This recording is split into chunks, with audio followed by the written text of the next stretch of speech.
J'ai un blocage. Et la personne dont on demande de bloquer, ce n'est pas seulement une seule personne. Bon, alors, essaie de nous dire à quoi sert chacune des clés. Les clés de blocage. Ça sert, il y a les cadenas. Oui. On peut te bloquer avec. Oui. Comment on fait pour te bloquer? On te bloque. Oui. Oui. Là, on va donner un peu la parole au père, parce que le père a été victime de ça. Oui, parce qu'il m'explique que il y a sur mon blocage, oui. Comme là où nous sommes, on fait la vannerie, il y a des secteurs, des gens qui sont dans les secteurs. Donc, ils se sont donc entendus. Oui. Pour que, il y a les blocages que quand on veut prendre quelqu'un dans le secteur, oui. On bloque ses activités de manière qu'on le récupère. Il entre dans le secteur. Pour qu'il entre dans le secteur. Bon, il y a encore quel autre blocage? Il y a encore quel autre blocage? On peut se bloquer, on peut aussi t'attacher. On peut t'attacher. Oui. Et comment tu fais pour attacher? Par exemple, on peut prendre tes pièces d'argent, on attache. On prend les pièces d'argent, on t'attache. Oui. Bon, là maintenant, tout à l'heure, tu nous as montré qu'on a attaché ton père ici, oui. Dans le pied ici. Oui. C'est là où on a attaché ton père, donc tous les biens de ton père, c'est là où on les a attachés. Oui. Bon, alors maintenant, tu dis qu'il y a des cadenas magiques spéciaux. Oui. Bon, là-bas. Alors, ces cadenas sont... Il y avait un cadenas dans ton ventre? Oui, ils ont récupéré. Bon, le cadenas là dans ton ventre, qui avait mis? C'est eux. Et ça servait à quoi le cadenas dans ton ventre? Pour marcher avec. Oui. Je marchais avec.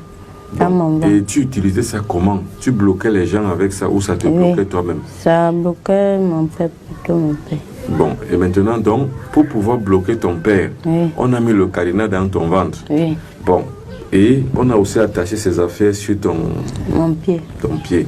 Bon, maintenant alors, est-ce qu'il arrive, il y a aussi d'autres méthodes de blocage à part les cadenas? Les cadenas, on t'attache aussi. Bon, et maintenant, quand vous bloquez avec le cadenas, vous fermez avec la clé. Oui. Et toi, tu gardes la clé. Oui, j'ai pris la clé. Voilà. Et maintenant, il y a souvent certaines personnes en marchant dans la route, sentent les toiles d'araignée qui les attrapent. Comment vous faites pour que les toiles d'araignée attrapent quelqu'un et prennent et le bloquent? Quand on met les toiles de l'araignée en route, ce n'est pas bon. Oui. C'est pour...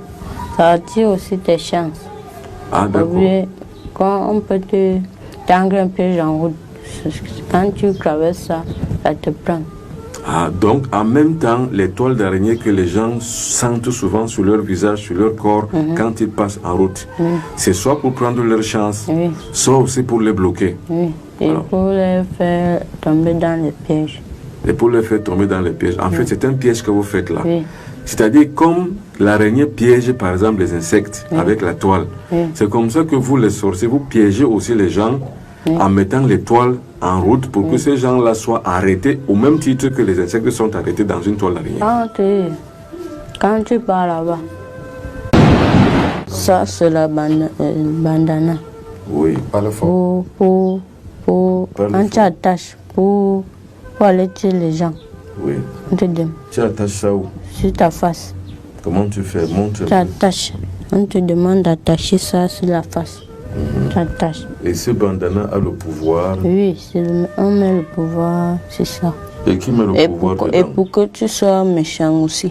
Oui. Il faut que tu sois méchant? Oui. Ah donc, le bandana, sinon seulement joue sur ta psychologie à pouvoir être un vrai guerrier pour aller tuer. Oui. Mais aussi, ça te permet aussi d'être très courageux. Oui. Voilà. Et tu as déjà utilisé ça plusieurs fois ou bien tout le temps? Oui, plusieurs fois. Mais est-ce que tout le temps, tu n'utilises pas ça?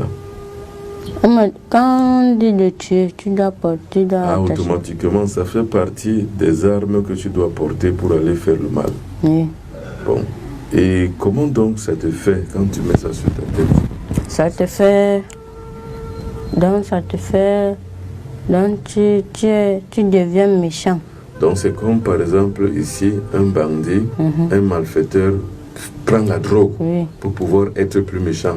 Quand Quand tu pars là-bas, on te demande, on te donne, on vous donne d'abord le jus. Le jus là, ça te donne aussi la force. Et le jus là, c'est quoi? C'est le sang. Le sang humain. Oui. Ça te donne la force. Oui. Oui. Quand on te demande d'aller tuer quelqu'un, Oui. ou bien on t'envoie, tu pars.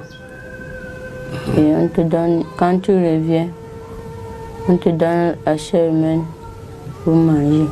Bon, et Après maintenant, ça, le sang humain donne la force. La chair humaine donne quoi? Ça nourrit. Ça te nourrit. Oui. Bon. Et quand vous mangez la chair humaine, comment comme ça? Dis-nous d'abord, la chair humaine a quel goût? C'est un goût un peu salé. Et le sang a quel goût?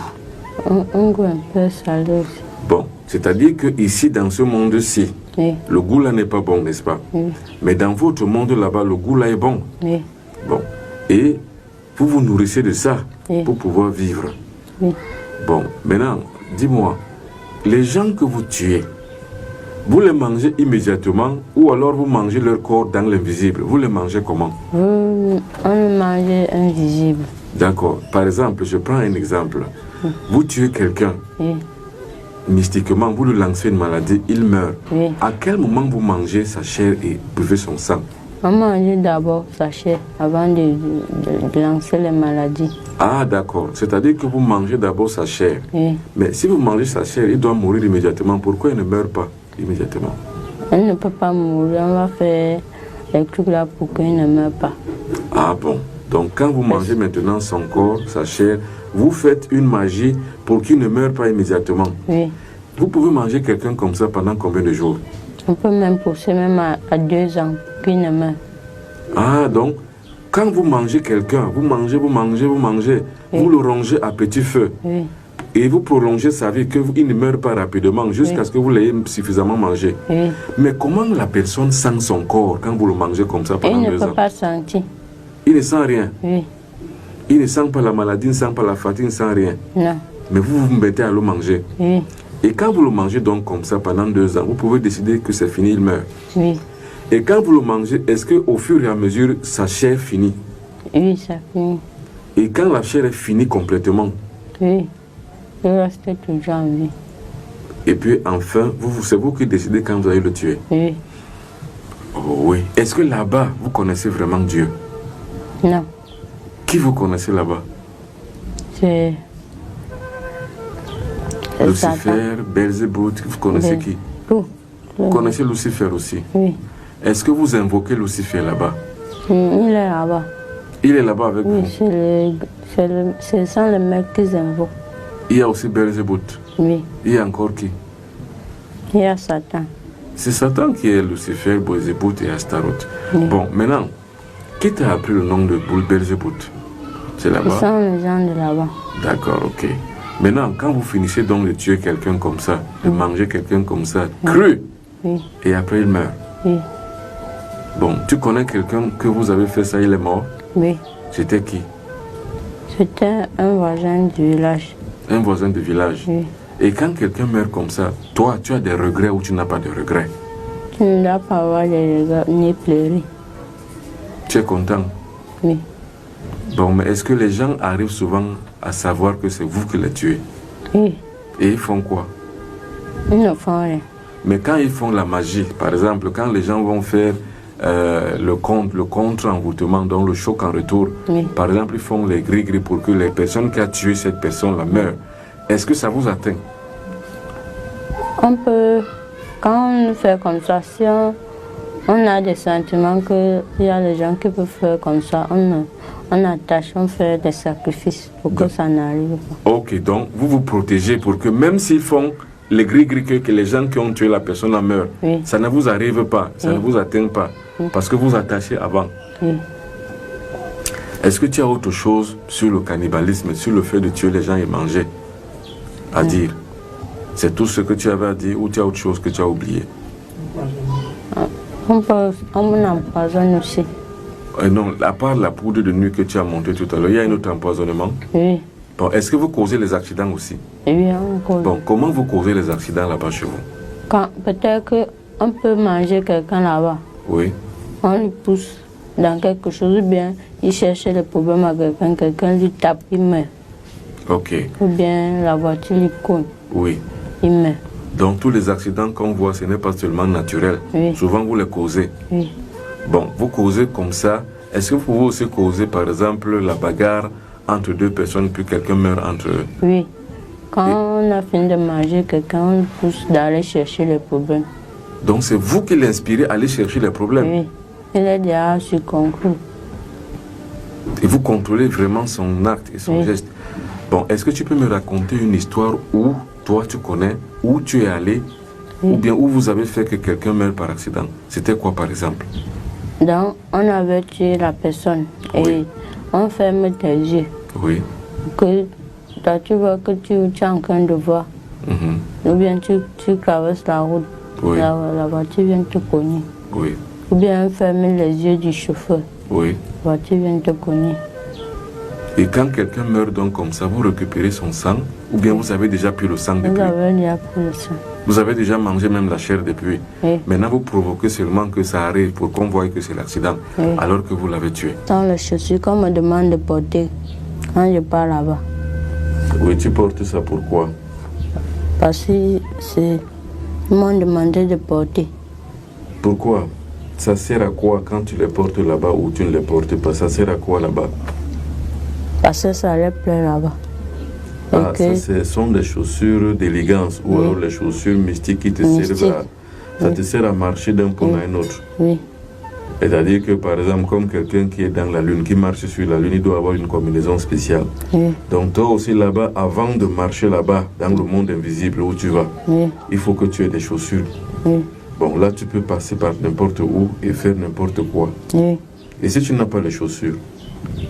On te donne les chaussures là-bas. Non, je dis, si tu ne portes pas les chaussures là-bas, qu'est-ce qui va se passer? C'est parti, ne peut pas. Il y a le froid. Ah, donc c'est une combinaison que tu dois forcément mettre parce que le monde là-bas est très froid. Oui. Alors, maintenant, montre bien tes pieds. Il y a d'autres choses qui sont dans tes pieds. Qu'est-ce qu'on a mis dans tes pieds? C'est ici qu'on a attaché la marchandise de mon père ici. C'est-à-dire là pour blocage. Oui. Bon, il y a quoi d'autre encore sur tes pieds? Parce que c'est les mêmes pieds qui doivent mettre ces chaussures. Nous voulons trouver le lien entre tes pieds et les chaussures. Qu'est-ce qu'on a encore mis? Rien à part que le blocage. On a... Donc c'est là où on a attaché Oui. le succès, donc la réussite, les affaires de ton père, Oui. pour que ton père ne prospère pas. Oui. Voilà. Et l'autre pied, on a mis quoi? Rien. Rien. Il n'y a que là qu'on a pris le pied. Qui a attaché les affaires de ton père? C'est toi-même ou bien c'est eux? C'est eux. Mon... Je tenu, comment tu arrives à le faire? On te fait apparaître dans les rôles d'une personne. Oui. Tu commences à... On te donne un pouvoir Oui. que tu commences à lui faire les coups de nuit. Oui. Puis tu retires sa chance. Mhm. Tu peux le donner. Donc, quand tu fais les couches de nuit à une femme, toi personnellement, tu as à retirer les chances et tu vas donner ça aux gens qui t'envoient. Oui. Et toujours, comment ils font pour que tu apparaisses dans ces rêves? C'est eux seuls qui font. Oui, c'est eux. Mais toi, tu n'as pas ce secret-là. Non. Ce n'est pas ton niveau là-bas. Oui. Bon, et maintenant, est-ce qu'il y a des signes que tu fais? Non. C'est eux qui font. Ils font souvent comment? Ils font... Ce que tu as les souvent vu. Oui, ils font les incantations. Tu as parlé dans ces rêves. Et dans les incantations qu'ils font, c'est Tu ne quelle tu ne langue? comprends pas.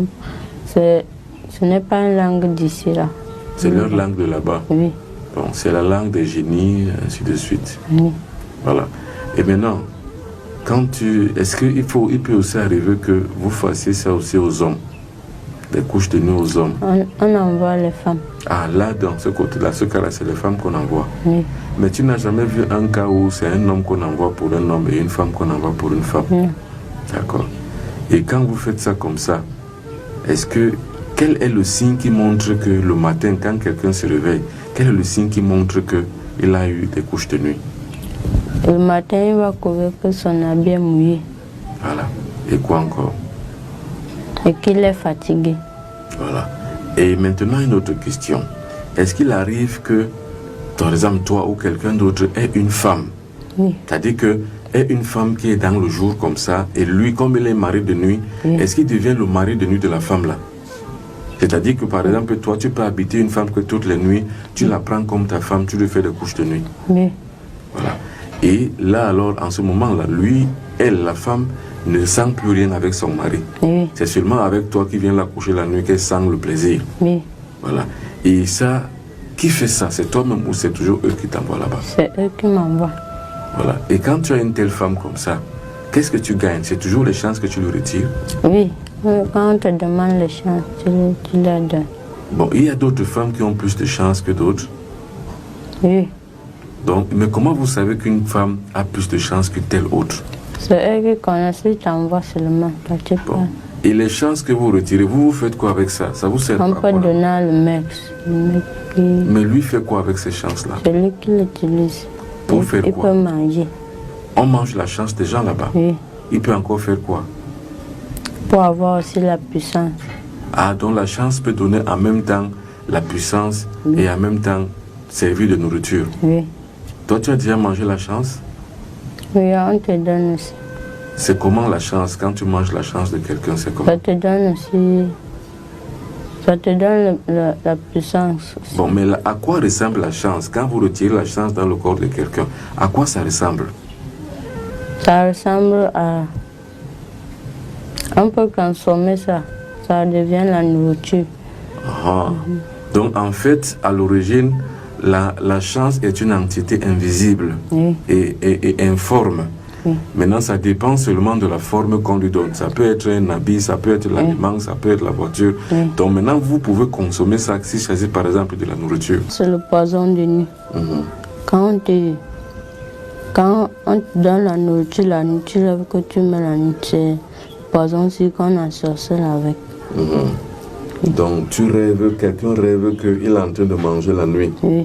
Alors que forcément, on a mis le poison de nuit. Oui. Alors qu'est-ce que ça va causer dans le corps de quelqu'un qui a mangé ça la nuit? Son ventre va commencer à faire mal le matin.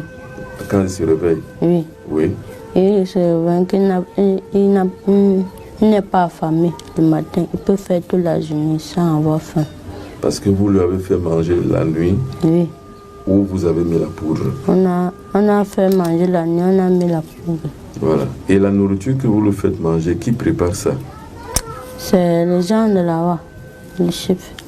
Et c'est eux qui t'ont souvent chargé d'aller faire manger les gens la nuit. Oui. Tu as déjà fait manger les gens, combien de gens la nuit, le poison de nuit? Plusieurs personnes.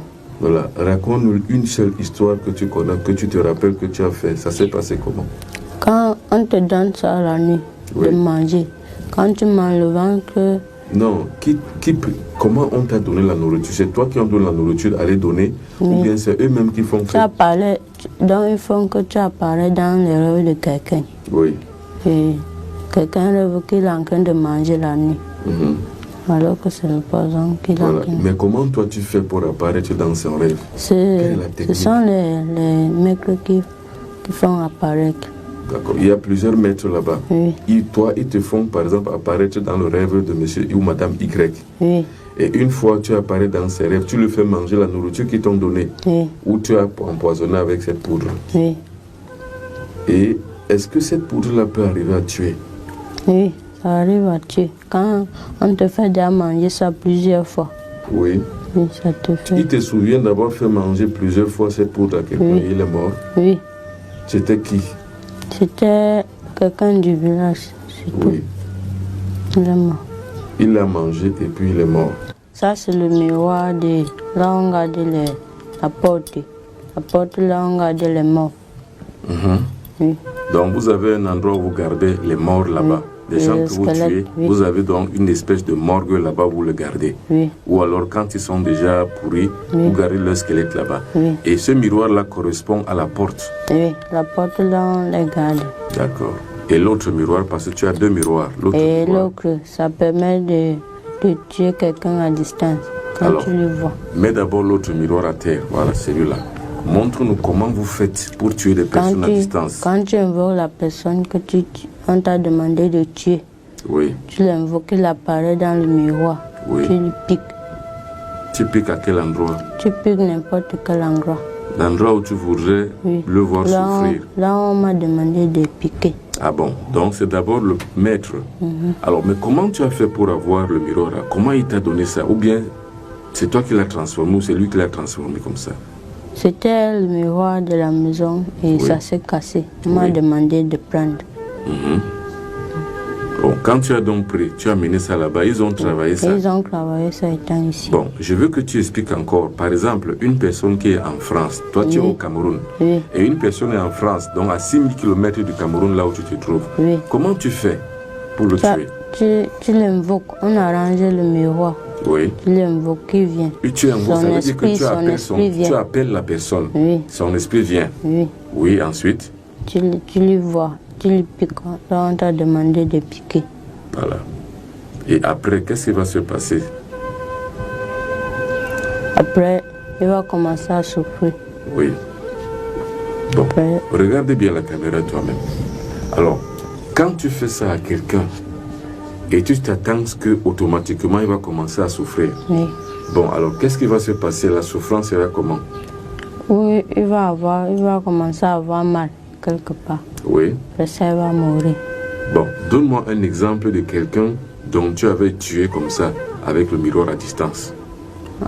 On m'a demandé de piquer quelqu'un avec. Quelqu'un? Oui. Il était où? Il était dans notre village. Oui. Il a commencé le pied a commencé à pourrir. Il est mort. Tu avais piqué quelle partie du corps? Le pied, ici à la jambe. Donc le pied a commencé à pourrir. Oui. Le pied s'est infecté. On a coupé le pied. Oui. Oui. Il était mort. Et les maladies, comment tu lances les maladies? C'est toujours avec le miroir? Non. Vous lancez les maladies? Poudre. Alors la poudre, là, on va la voir maintenant. Mais pas pour l'instant. Une poudre, c'est invisible. Oui. Donc tu vois, il y a le miroir là, tu vois. Où est ce miroir là? Ici, bon, donc, tu nous prends ce miroir là. Hein, vas-y. Parce qu'il va falloir que les gens voient comment ça se passe. Afin que ça ne soit plus étrange. Que les gens voient comment ça se passe. Et je rappelle que la culture nationale, donc, ils sont dedans. Donc, il va donc se charger de sortir le miroir et de montrer comment ils envoient souvent le sida aux gens, comment ils envoient souvent le cancer aux gens, comment ils envoient souvent le palu aux gens. Voilà donc le fameux miroir. Alors, maintenant, dis-nous exactement comment tu fais avec le miroir, ce miroir-ci. Oui. Il faut que la caméra filme bien ce miroir. Tu vois quelqu'un. Oui. Tu l'invoques aussi. Oui. Tu lances la maladie. Alors, comment tu fais pour lancer la maladie? Tu prends la poudre là, tu lances avec le miroir. C'est la même poudre qui donne en même temps le sida, en même temps le cancer, en même temps le palu. Alors, comment tu veux, par exemple, tu veux que quelqu'un ait le palu? Comment tu fais? Tu prends la poudre là, tu parles, tu lances. Tu dis quoi, par exemple? Toi, par exemple, tu dis quoi? Donc, on arrange. Le mec arrange. Ce qu'on te demande de faire, tu fais. Seulement, tu lances le palu. Bon, et tu as déjà lancé les gens le palu? Oui. Tu as aussi lancé déjà le sida? Non. Mais comment on lance le sida? On lance la même chose. Voilà. Mais tu connais quelqu'un de votre groupe qui a déjà lancé le sida? Oui. Il a fait comment? Il a aussi lancé comme on lance les autres maladies. Bon, et maintenant, quand il a lancé le sida, qu'est-ce qui s'est passé sur la personne? La personne a commencé à souffrir. Oui, souffrir du sida? Oui. Mais est-ce qu'on a pu le soigner? Non, on ne soigne pas. Donc même si on donne des médicaments, la trithérapie, les ARV, la personne finit par mourir. Donc il faut que tu apparaisses dans les rêves de quelqu'un. Oui. Quelqu'un rêve qu'il est en train de manger la nuit. Alors que ce n'est pas un. Voilà.